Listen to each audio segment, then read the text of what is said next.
So, yun po. Yun talaga.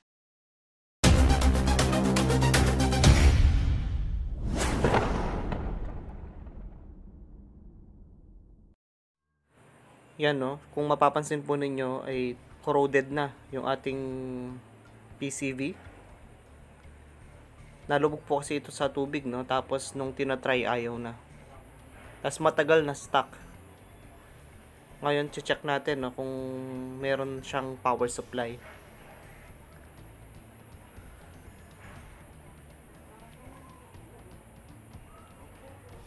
Sine-check lang natin kung merong voltage na pumapasok dito sa kanyang PCB. Na-detect natin na wala talaga. Kaya ginawa natin ngayon ay linisin, no? Linisin yung mga dumi. Yung pinalinis natin dito sa board, yung ginamit nating panglinis ay yung lacquer thinner. Huwag lang natin masyadong ibabad ng matagal na matagal. Yan, tinatry natin yung switch niya, no, kung merong linya. Yan, yung slide switch niya, wala, hindi talaga gumagana. Yung dinamo niya, 9 volts, at hindi rin gumagana. Ayan, no, kasi talagang dahil corroded na siya, natanggal yung mga wires. So ano ba yung mas magandang gawin po natin dito? Mas magandang gawin natin dito, ialis muna natin lahat ng wire. Linisin natin yung ating board. Pinabad ko lang, no, yung mismong ilalim lang. Tapos brush ko siya dahan-dahan. Tapos pinatuyo natin. Yan. Trinay ko naman po itong board niya, no.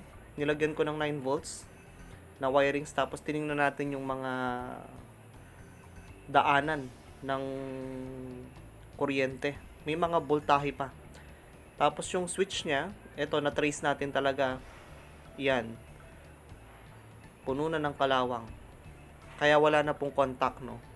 Ito yung isa sa mga reason kung bakit hindi na nag-on yung ating board. So binabad ulit natin ito, tapos nilinis natin. Brush lang po, no. Tapos babad sa lacquer thinner. So ayan, okay na.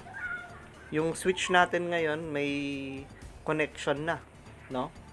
Yung terminal niya ay nagdiduduktong na. Tapos itong dinamo niya may problema na rin. Disassemble na natin siya. Tapos kunin na lang natin yung sirang dinamo ko, no, dun sa aking old RC. Ililipat natin dito. Same lang din po yung proseso, no. Yung mga wirings papalitan natin dahil talagang sira na. Papalitan natin ng mga bagong wires. Tapos yung ginawa ko dito kasi susundan natin yung mga linya ng wire. Para po kapag nilagay natin ulit, hindi tayo malilito. Yan. Basta tandaan lang natin yung mga wires, no? Kasi ako yung ginawa ko, pinipicturan ko. Para kapag ikakabit ko, meron akong guide.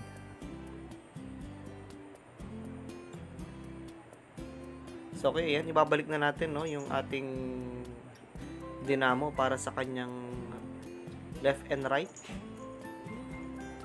Tapos, lagay na natin yung ating mga wires. Yung pagkasunod-sunod. Natest na natin yung board natin. Ayun, no, pinicturean ko para makita natin yung pagkakasunod-sunod ng mga wirings. Pinalitan ko na kasi talagang sobrang sira na, no, yung mga wires, talagang kalawangan na talaga. Kaya ito, trinay natin, no. Ayun, nag-work naman na. Yan, dito natin i-test ngayon. So, okay. Ayan. So, ganito lang kadali, no. Yan, ginawan ko siya ng panibagong wirings. Yung board niya okay pa. Okay pa yung board niya, yung signal niya.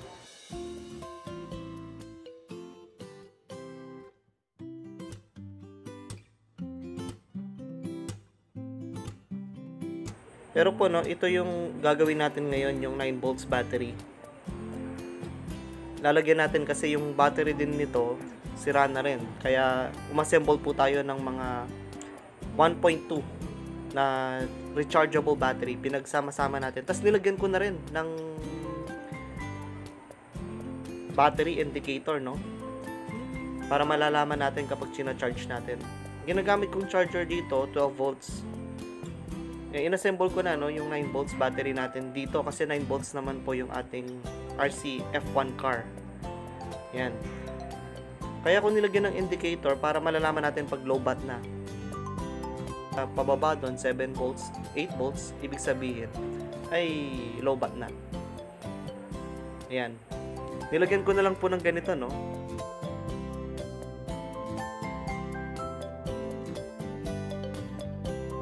Basta't mahalaga mapagana natin, tas meron tayong indicator. Yan.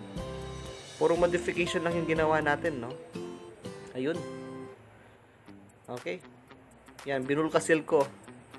Yan, tingnan natin. O, yun. Ibig sabihin 8.78. Meron pa, may karga pa. Yan. Ayan, o. Yan, binulkasil ko na para sigurado hindi matanggal. Tapos pinturahan na lang.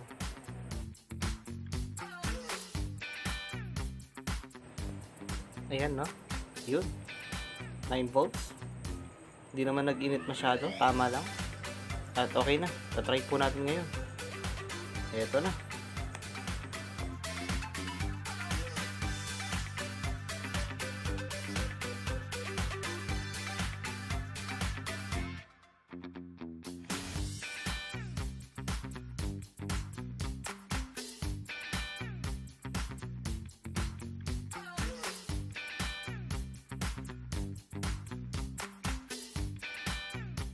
So okay po, no, pinapatakbo natin siya para matest natin kung tatagal. At chinarge natin ng 2 hours at 10 minutes umaandar po ito, tuloy-tuloy. And okay naman, no, hanggang ngayon okay. Ilang months na rin yung lumipas na tinatry natin yung RC car natin na F1. Ito, pinagawa lang din sa akin to, no? At ibabalik din natin sa kanila. Pero bago natin ibalik, siguraduhin natin na talagang okay na. Yan. Maganda po yung takbo nito, no? Tutuusin, matagal na daw to eh. Mga nasa 15 years na daw to. Nasa ganun. Tapos nasira na lang, no? Dahil hindi masyadong nagagamit. Nasira na rin dahil sa katagalan. Pero na-restore naman. Ayos naman po, na-restore natin, no? Yan. So, ayos na ayos, smooth na smooth, no? Kesa po yung dati kasi talaga, wala eh. Nung nalublob sa tubig, after nalublob sa tubig, hindi na gumana. Possible na yun talaga yung tumira sa kanya. Tapos ilang years bago na buksan. Pinatry sa akin kung maayos, kung pwedeng gawin. Ayun, naayos naman. At eto, ganda ng takbo, no? Talagang nadidrift mo pa talaga. Nakaka-enjoy din laruin yung mga ganito, no? Parang pang-relax din. Yan, no? Diba? Ang ganda ng drifting, oo. Diba? Parang totoong drift car lang, no? Yan. So, eto na. Maayos yung takbo, walang problema. And binidyo ko talaga ng ganito, no? Nilalagay ko yung cellphone dun sa mismong remote control. Kaya parang naka-GoPro tayo. Ang dami niya nang naikot, no? Ayan. So, ayos na po to. Ay, hindi na natin sa mga ganyan-ganyan para makita natin matibay. Talagang matibay, no? Talagang yung mga matatagal na laruan na mga ganito, matitibay. Ayan, no? Ganda ng drifting. So, yan. Okay po. Dito na po nagtatapos ang ating video. Maraming salamat po sa inyong patuloy na pagsubaybay dito sa aking channel. This is Componero ZX at your service. Don't forget to like, share, subscribe. Hit nyo na rin po notification bell para lagi po kayong updated sa aking mga videos. To God be the glory and may God bless you all.